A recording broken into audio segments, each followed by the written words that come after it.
31 anos de indústria automotiva, já passou como comunicação da Mercedes, da General Motors aqui nos Estados Unidos, na Volkswagen, meu querido Renato Aciarto. Então, está muito mais do que credenciado para eu saber dele a opinião sobre esse novo formato do Salão do Automóvel. Tudo bem, Aciarto? Tudo bem, Alex. Um prazer falar com você.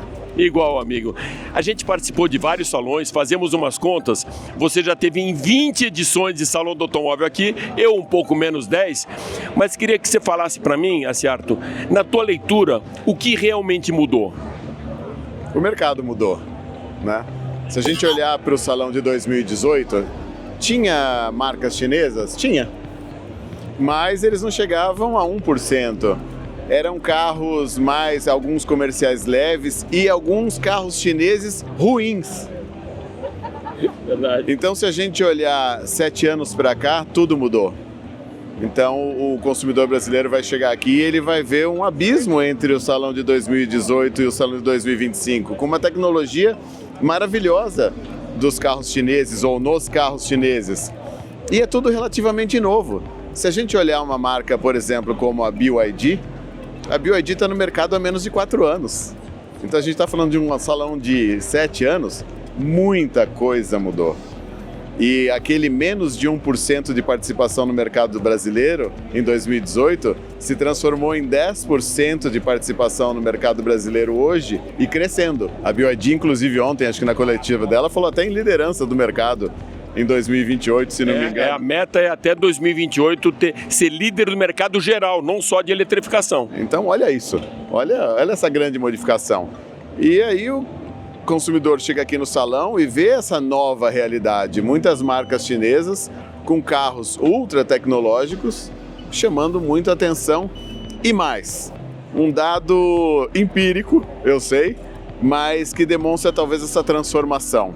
Eu encontrei alguns amigos meus aqui no final de semana, amigos que não são do setor automotivo, que chegaram com certa restrição aos carros chineses e saíram daqui com outra cabeça. Uma visita ao salão foi responsável por essa transformação, olhando a tecnologia dos carros. Então, assim, a pergunta, para os chineses, esse salão valeu a pena? Valeu muito a pena. Valeu muito a pena, realmente é uma mudança de comportamento que a gente está assistindo de muito próximo. E Aciarto, outra coisa chamou a atenção para mim.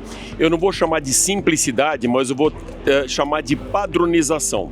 A gente via templos enormes, faraônicos, com exposição de veículos, que muitas vezes cabiam, aliás, na maior parte das vezes, cabiam muito mais do que os lançamentos e acaba até confundindo um pouco a cabeça do consumidor, porque tinha ali os principais lançamentos, mas o espaço era tão grande, era tão faraônico, que a marca trazia o line-up completo de produtos. Você acha a maneira mais assertiva esse consumidor chegar aqui hoje e conhecer realmente o que é novo? Eu tenho certeza que sim. Antes se gastava muito. E aí o que aconteceu? A grande reclamação das montadoras por volumes de dinheiro aplicados ali, montantes absurdos e sem um retorno claro, né? Quer dizer, quem veio aqui, quem comprou um carro? Não sei, né? Claro que tem todas as ações de CRM, mas eu não sei quem definitivamente comprou o carro. Então esse dinheiro não era visto e por isso que o salão, muitas marcas ficaram contra o salão, por causa dos valores aplicados aqui. Esse é um salão muito mais simples, como você falou, mas simples não de investimentos na beleza, mas no tamanho. Com isso, obviamente, se gasta menos. Outra coisa legal foi essa possibilidade do test drive. Então virou um salão muito mais comercial, onde você pode ver realmente que o seu investimento vale a pena por resultados em vendas. Eu acho, Alex, que essa transformação ela é necessária. Muitos salões no mundo inteiro acabaram por essa mesma reclamação de investimentos faraônicos. E para quê?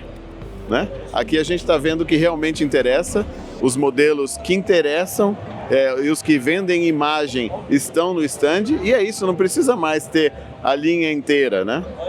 Agora, uma coisa que traz para mim um paradoxo foi reclamações que eu ouvi dos últimos salões. A gente teve o último aqui em São Paulo em 2018, mas que as marcas talvez não participassem mais exatamente por esse grande investimento.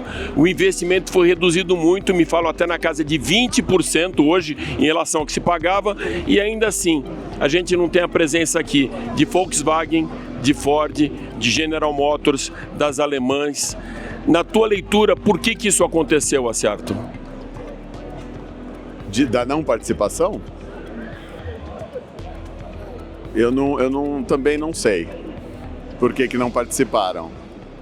O que eu posso perceber é que quem não participou perdeu. O consumidor, quando chega agora aqui, se ele não vê algumas marcas nacionais tradicionais, ele começa a entender que isso é aqui a realidade. E a realidade é os chineses. Façam uma conta. A gente tem aqui quase metade das marcas aqui são chinesas, que representam 10% do mercado.